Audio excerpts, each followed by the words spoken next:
प्यारे बच्चों, welcome to my channel Verma study 2020 बुकलाना। मैं यूपी बोर्ड के क्लास 11th के छात्र छात्राओं के लिए इकोनॉमिक्स सब्जेक्ट को हिंदी माध्यम से मैं फुल कोर्स कराऊंगा। यदि आप फुल कोर्स करना चाहते हैं तो मेरे चैनल को सब्सक्राइब कीजिए और बेल आइकन को प्रेस करना ना भूलें, ताकि जो भी वीडियो मैं अपलोड करूं उसका नोटिफिकेशन आपको सबसे पहले मिल सके। प्यारे बच्चों, भारतीय अर्थव्यवस्था के विकास में चैप्टर 7 रोजगार समृद्धि अनौपचारिकरण एवं अन्य मुद्दे चल रहा है। आज 7वां वीडियो है। इसमें अगर इसके पहले का वीडियो नहीं देखे हैं तो आई बटन को क्लिक करके देख लें। इस समय अभ्यास के प्रश्न उत्तर चल रहा है। इससे पहले वाले वीडियो में 1 से 9 क्वेश्चन बता दिया गया। आज प्रश्न 10 से शुरू होगा और 10, 11, 12, 13 इस वीडियो में बताया जाएगा। 10वां प्रश्न है कि यहाँ किसे असंगत माना जाएगा। असंगत का मतलब हुआ कि नॉन मैचिंग। कौन सबसे अलग है? देखिए, किसी अन्य के अधीन। पहला है किसी अन्य के अधीन रिक्शा चलाने वाला, दूसरा है राजमिस्त्री, तीसरा है किसी मैकेनिक की दुकान पर काम करने वाला श्रमिक, और चौथा है जूते पॉलिश करने वाला लड़का। अगर इसमें हम ध्यान से देखें तो श्रमिक सभी हैं, लेकिन श्रमिक सभी हैं क्यों हैं? क्योंकि कहीं न कहीं सभी जो है ये जीडीपी में योगदान दे रहे हैं, आर्थिक क्रियाकलाप में योगदान दे रहे हैं। लेकिन इनमें भी अगर हम देखें तो जो चौथा है जूता पॉलिश करने वाला लड़का जो है ये स्वनियोजित है। इसका स्वयं का कार्य किसी के अधीन नहीं है, स्वनियोजित है। इसका मतलब हुआ कि ये अधीन, किसी अन्य के अधीन। देखो लिखा है रिक्शा चलाने वाला किराए का है, दूसरे पर निर्भर है, स्वनियोजित नहीं है। राजमिस्त्री दूसरे का कार्य कर रहा है, यह भी स्वनियोजित नहीं है। किसी मैकेनिक की दुकान पर काम करने वाला श्रमिक भी दूसरे पर अधीन है, स्वनियोजित नहीं है। तो श्रमिक तो चारों हैं, लेकिन जो है जूते पॉलिश करने वाला स्वनियोजित है, और बाकी जो है ये निश्चित मजदूरी पर या निश्चित वेतन पर कार्यरत हैं। तो उत्तर हमारा हुआ 4। अब आते हैं 11वां प्रश्न। 11 प्रश्न जो है, निम्न सारणी में 1972-73 ईस्वी में भारत में श्रम बल का वितरण दिखाया गया। देखिए, श्रम बल कहिए, श्रम शक्ति कहिए, एक ही चीज है। इसके जगह पर हम श्रमिक भी कह सकते हैं। श्रम बल, श्रमिक, श्रम शक्ति एक ही चीज है। श्रम बल का वितरण दिखाया गया है, 72-73 का आंकड़ा दिया है। इसे ध्यान से पढ़िए और श्रम बल के वितरण के स्वरूप के कारण बताइए। ध्यान रहे कि ये आंकड़े 30 वर्ष से भी अधिक पुराने हैं। अब ये जो आंकड़े हैं कोई जरूरी नहीं कि रियल में सही हो, लेकिन इनसे हमें निष्कर्ष निकालने हैं कि ये आंकड़े क्या बता रहे हैं, इनसे हमें किन किन बातों की जानकारी हो रही है। यही चीज ये कह रहा है कि श्रम बल के वितरण के स्वरूप के कारण बताइए। निवास स्थान, ये ग्रामीण, शहरी और पुरुष महिलाएं, इनका कुल योग दिया हुआ है। अब देखिए, इसका निष्कर्ष निकालने से पहले हम कुल इनको जोड़ करके लिखेंगे। अब जैसे पुरुष है 12.5 और 3.2 जोड़ेंगे तो ये होगा 15.7। इसको जोड़ेंगे तो 9, 7, 16, 6 हासिल 6, 7, 7.6 हुआ। और इसको जोड़ेंगे तो 9, 4, 13 के 3 हासिल 19, 3, 22, 23, 23.3। अब हमारे पास आंकड़े हैं इन्हीं से। अब देखो, ये कुल, ये जो है संख्या, ये पुरुषों का है, ये महिलाओं का है, ये कुल है। अब हम पहला लिखे हैं कि 1972-73 में, आंकड़ा ही 72-73 का है। भारत की कुल श्रम शक्ति इतने करोड़ थी, 23.3 करोड़ थी। देखो ये आया ना 23.3 करोड़। इसमें जो है पुरुष और महिला दोनों का योग हो गया, तो कुल श्रम शक्ति कितनी थी? 23.3 करोड़ थी, जिसमें से 19.4 करोड़, पेंसिल का ध्यान रखें हम कहाँ रख रहे हैं, 19.4 करोड़ ग्रामीण क्षेत्रों के और 3.9 करोड़ शहरी क्षेत्रों के लोग कार्यरत थे। ये चीज तो इसी से निकला।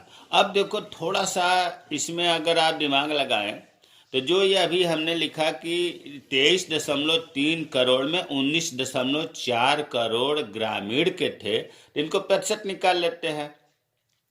प्रतिशत कैसे निकाला जाएगा?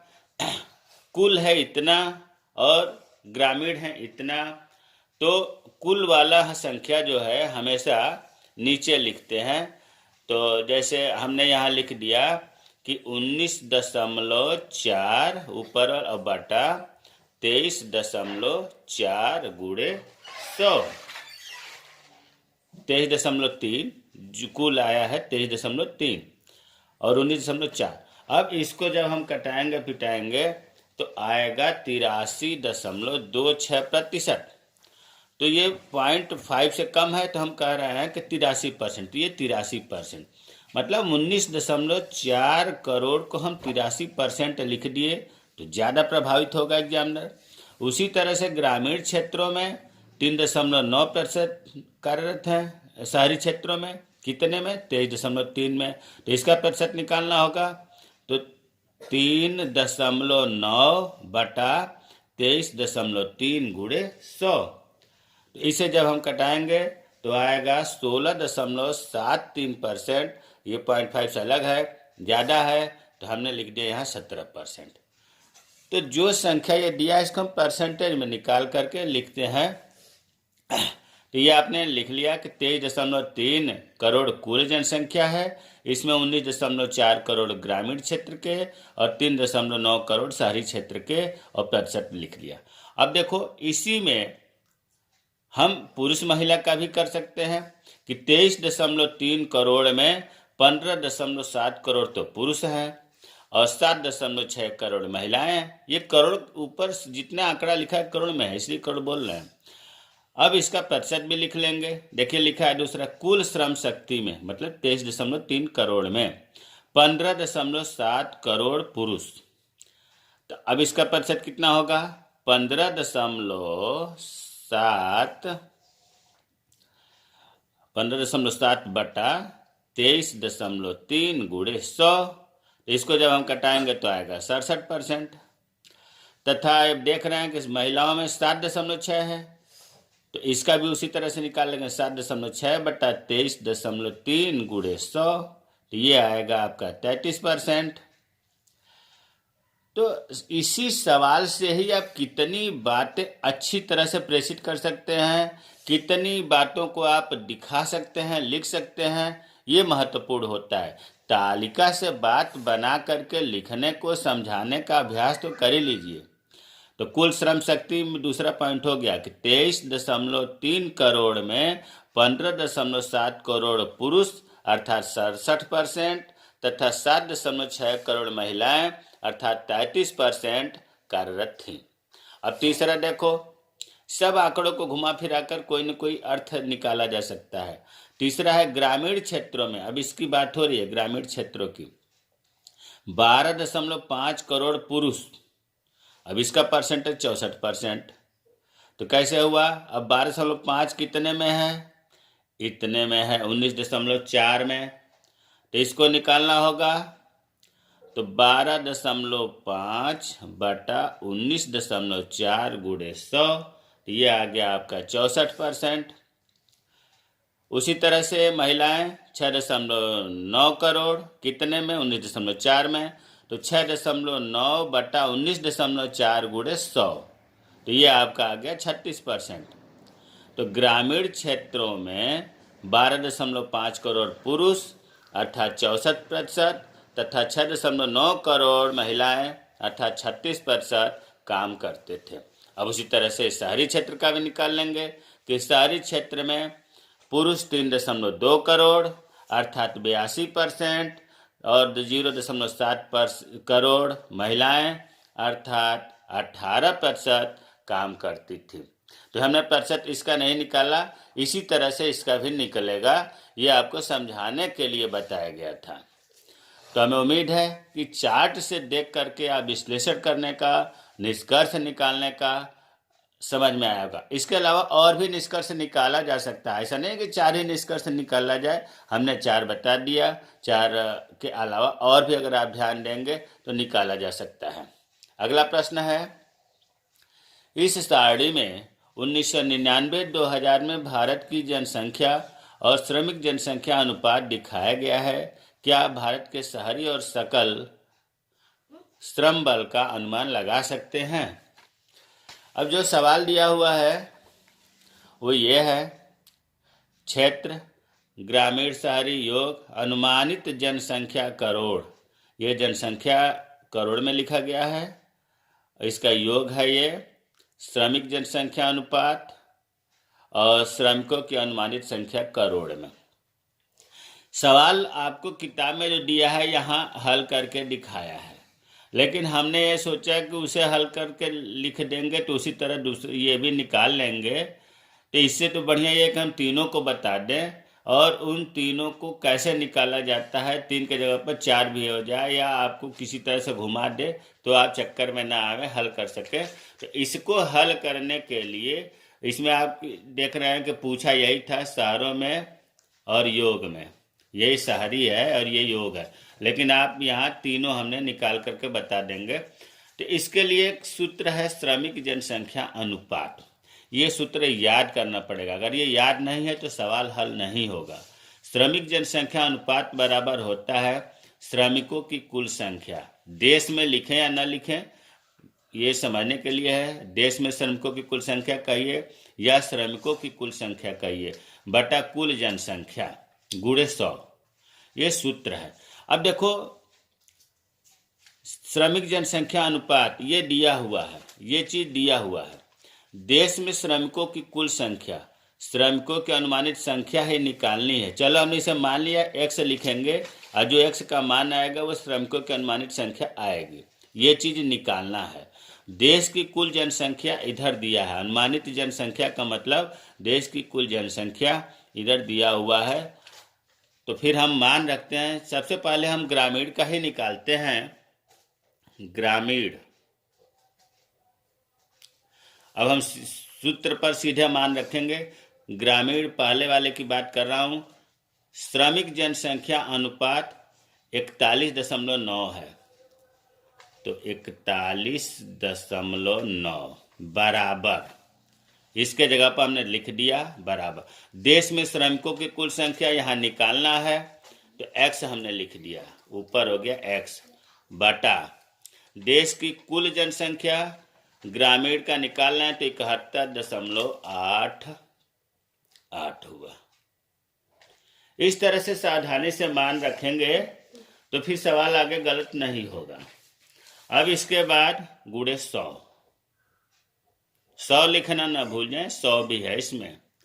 अब देखो अगला स्टेप जो होगा, इस 100 का x में गुणा करेंगे तो 100x हो जाएगा और इसका इसमें गुणा करेंगे तो कैसे होगा, 100x बराबर 41.9 गुणे 71.88, ये हो गया। फिर x का मान निकालने के लिए 41.9 गुणे 71.88 बटा ये 100 नीचे जाएगा क्योंकि यहाँ गुणा में था, बटा 100। इसे जब हम कटाएंगे पिटाएंगे तो आएगा 30.12। हमें उम्मीद है कि ग्रामीण क्षेत्र का जो सवाल में दिया हुआ है हल करके ये आ गया 30.12। यहाँ हम लिख देंगे 30.12। अब शहरी का निकाल देते हैं, शहरी क्षेत्र का या शहरों में। अब सूत्र लिखूंगा नहीं, शहर का श्रमिक जनसंख्या अनुपात दिया है 33.7 बराबर देश में श्रमिकों की कुल श्रमिकों की संख्या निकालनी है तो x बटा देश की शहरी वाले का दिया 28.52 और कुल जनसंख्या 28.52 गुणे 100। फिर उसी तरह से कर देंगे, 100 का x में गुणा करेंगे, 100x बराबर 33.7 गुणे 28.52 और फिर आगे होगा x बराबर 33.7 गुणे 28.52/100। और इसको जब हम कटाएंगे पिटाएंगे तो आएगा 9.6%। अब जो है योग का भी निकालने को कह रहा है, योग, तो योग का निकाल लेंगे, योग का निकाल देंगे। तो योग में 39.5 है श्रमिक जनसंख्या अनुपात, 39.5 बराबर x निकालना है बटा 100.40 गुणे 100। अब 100x बराबर 39.5 गुणे 100.40। अब इसको जो है x बराबर 39.5 गुणे 100.40/100, ऐसे जब कटाएंगे तो ये आएगा 39.66। अब जो है यहाँ हम पहले वाले में लिख दिया, ग्रामीण का 30.12 आया था, शहरी का आया है 9.6 और योग का आया है 39.66। तो अब निकालने आ गया होगा। अब आंसर आपका क्या हो गया? आंसर यही आ गया कि ग्रामीण क्षेत्र में कुल कार्यबल कितना आया? कुल कार्यबल अभी हमने निकाला था 30.12। और उसके बाद शहरी क्षेत्र में कुल कार्यबल कितना आया था? 9.6। ये करोड़ में है क्योंकि डाटा करोड़ में दिया है, करोड़ में। और योग कितना आया? योग में आया हल करने पर 39.66। तो हमें उम्मीद है कि सवाल समझ में आ गया होगा। इस तरह से सूत्र याद रखना बहुत महत्वपूर्ण है। एक नंबर में सूत्र की परिभाषा भी पूछ देता है कि श्रमिक जनसंख्या अनुपात किसे कहते हैं, और इस तरह से आपको कोई ज़रूरी नहीं है कि यही पूछ सकता है, ये दे देगा ऐसे पूछ सकता है, ये दे देगा ऐसे पूछ सकता है। तो कितना हो घुमा दे, अगर आपको आता है तो आप हल कर लेंगे। प्रश्न 13, शहरी क्षेत्रों में नियमित वेतनभोगी कर्मचारी ग्रामीण क्षेत्र से अधिक क्यों होते हैं? नियमित वेतनभोगी कर्मचारी जो हर महीने वेतन पाते हैं वो शहर क्षेत्रों में ज़्यादा क्यों है ग्रामीण के अपेक्षा? तो इसका कारण है, पहला है सेवा क्षेत्र का प्रभुत्व। शहरी क्षेत्रों में सेवा क्षेत्र का महत्व दिया जाता है और सेवा क्षेत्र में नियमित वेतन पाने वाले श्रमिक अधिक होते हैं। दूसरा है शहरी क्षेत्रों में शिक्षा का उच्च स्तर। शहरी क्षेत्रों में पढ़े लिखे लोग ज़्यादा होते हैं, क्वालिफाइड होते हैं, एक्सपीरियंस होता है, और जो क्वालिफाइड होगा, जो पढ़ा लिखा होगा, उसी को तो नियमित वेतन पाने वाला नौकरी मिलेगी। अब गांव के लोग कम पढ़े लिखे होते हैं तो नियमित वेतन नौकरी में भी कम लोग रहते हैं। तीसरा है शहरी क्षेत्रों में कार्यस्थल के प्रति प्रतिबद्धता का उच्च स्तर। जो शहरी क्षेत्र में होते हैं वे लोग अपने कार्य के प्रति अधिक प्रतिबद्ध होते हैं, मतलब अपनी नौकरी को अधिक महत्व देते हैं, बाकी कार्य को कम महत्व देते हैं। वो छुट्टी के दिन करते हैं, लंबी छुट्टी पर कम से कम जाते हैं। और ग्रामीण लोगों की पहली प्राथमिकता नौकरी नहीं होती है, सामाजिक दायित्व ज़्यादा होता है। इस 4 कारणों से आपको पता चल गया होगा कि शहरी क्षेत्रों में रेगुलर वर्कर्स, नियमित वेतनभोगी कर्मचारी अधिक होते हैं। मुझे उम्मीद है कि आज का वीडियो पसंद आया होगा। अगर कोई चीज़ समझ में नहीं आया तो कमेंट करें, मैं रिप्लाई ज़रूर करूंगा। मेरे चैनल को सब्सक्राइब कीजिए। जय हिंद, जय भारत।